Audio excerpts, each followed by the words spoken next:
أعوذ بالله من الشيطان الرجيم بسم الله الرحمن الرحيم ولو أن لكل نفس ظلمت ما في الأرض لافتدت به وأسروا الندامة لما رأوا العذاب وقضي بينهم بالقسط وهم لا يظلمون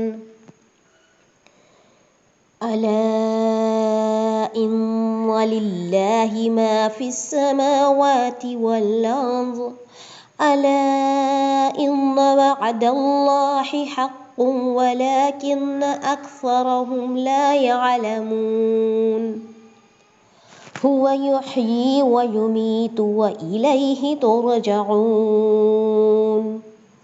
ترجمہ: اور اگر ہر جان کے پاس جس نے ظلم کیا ہے اتنا ہو کہ ساری زمین بھر جائے تب بھی اس کو دے کر اپنی جان بچانے لگے، اور جب عذاب کو دیکھیں گے تو پیشمانی کو پوشیدہ رکھیں گے، اور ان کا فیصلہ انصاف کے ساتھ ہوگا، ان پر ظلم نہ ہوگا۔ یاد رکھو کہ جتنی چیزیں آسمانوں میں اور زمین میں ہیں سب اللہ ہی کی ملک ہے۔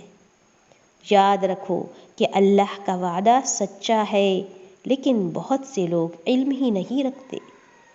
وہی جان ڈالتا ہے اور وہی جان نکالتا ہے، اور تم سب اسی کے پاس لائے جاؤ گے۔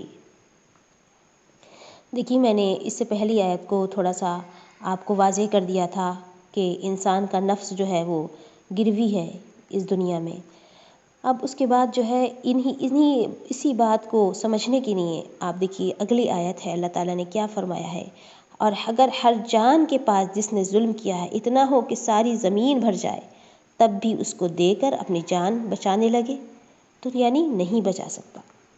نہیں، اگر دنیا بھر کا خزانہ دے کر وہ عذاب سے چھوٹ جائے تو دینے کے لیے آمادہ ہوگا، یعنی کہ انسان چاہے گا کہ پوری دنیا بھی اگر مجھے دینا پڑ جائے، اپنا سب کچھ بھی دینا پڑ جائے اور میں دے کر جان چھڑا لوں، تو ایسا ممکن نہیں ہوگا۔ یعنی عذاب سے بچنے کی، چھٹکارے کی مطلب یہ ہے کہ کوئی صورت ہی نہیں ہوگی۔ تو دیکھیے، یہ وقت جو ہوگا اصل جو ہے غم کا ہوگا، تکلیف کا ہوگا۔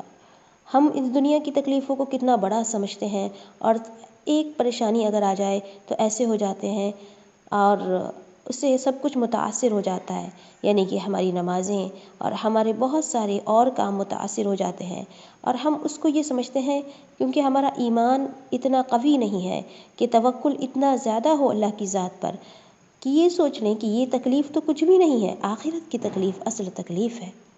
آخرت میں جس کے پاس اعمال نہیں ہیں وہ ہے اصل تکلیف۔ یہ تو دن جانے والے ہیں، اور یہاں اگر اللہ تعالیٰ نے جو ہمیں صلاحیتیں دی ہیں اس کا استعمال کریں تو ہر تکلیف کا اللہ تعالیٰ نے علاج بھی رکھا ہے۔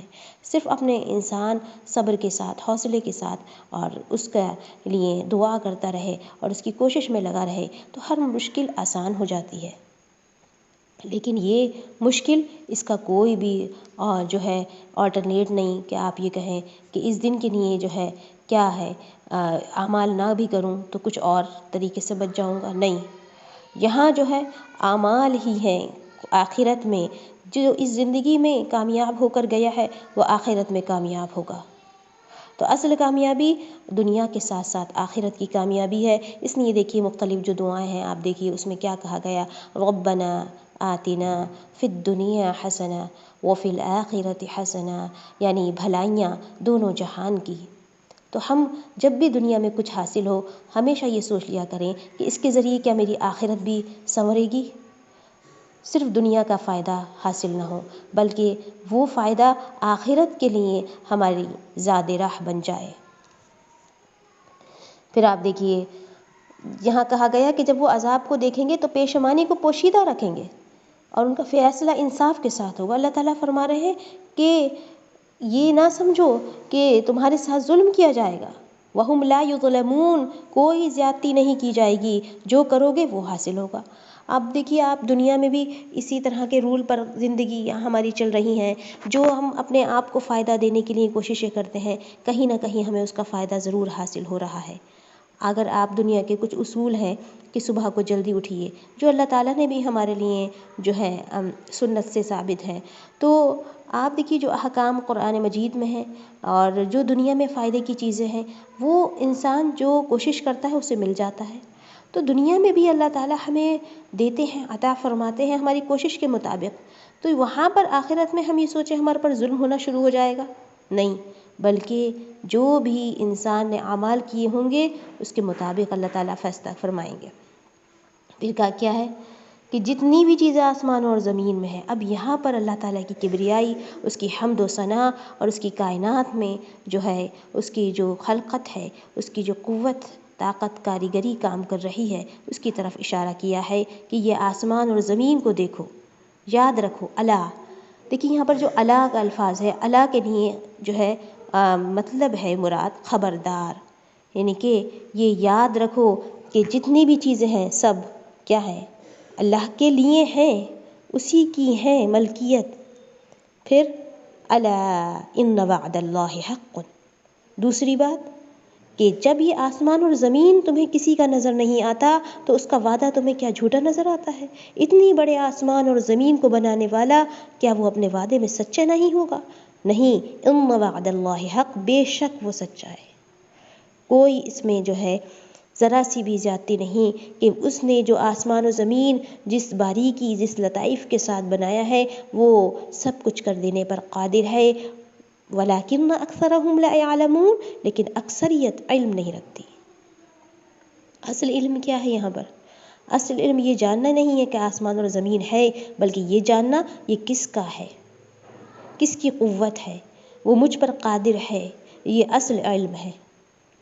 پھر هو یحیی و یمیت، وہی زندہ کرتا ہے، وہی موت دیتا ہے۔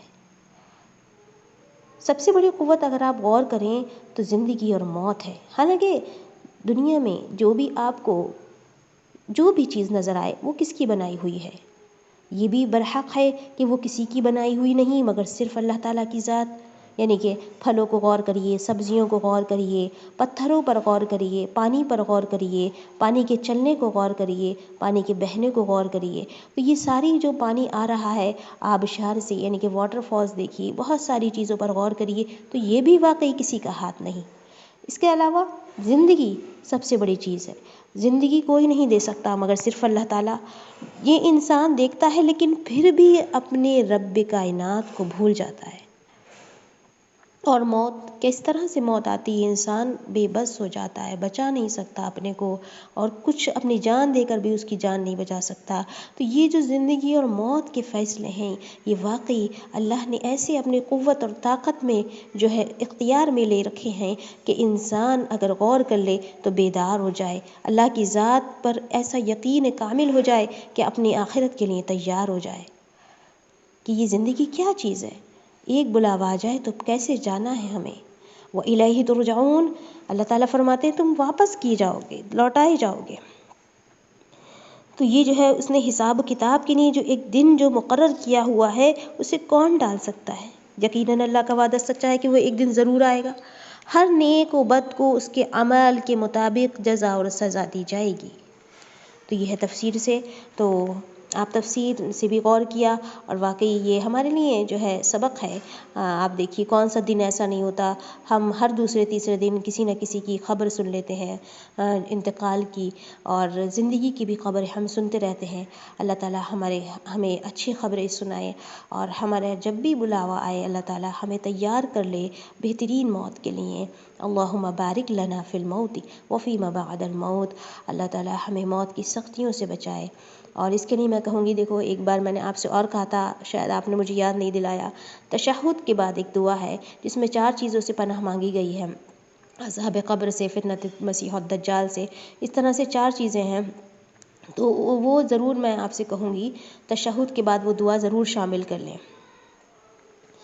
تشہد کے بعد کی دعائیں قبول ہوتی ہیں، اور جو ہے بدل بدل کر اگر دعائیں پڑھیں تو اس میں بہت زیادہ خشوع اور خضوع میں اضافہ ہوتا ہے نماز میں۔ تو آپ لوگ ضرور اس کا اہتمام کریں کہ تشہد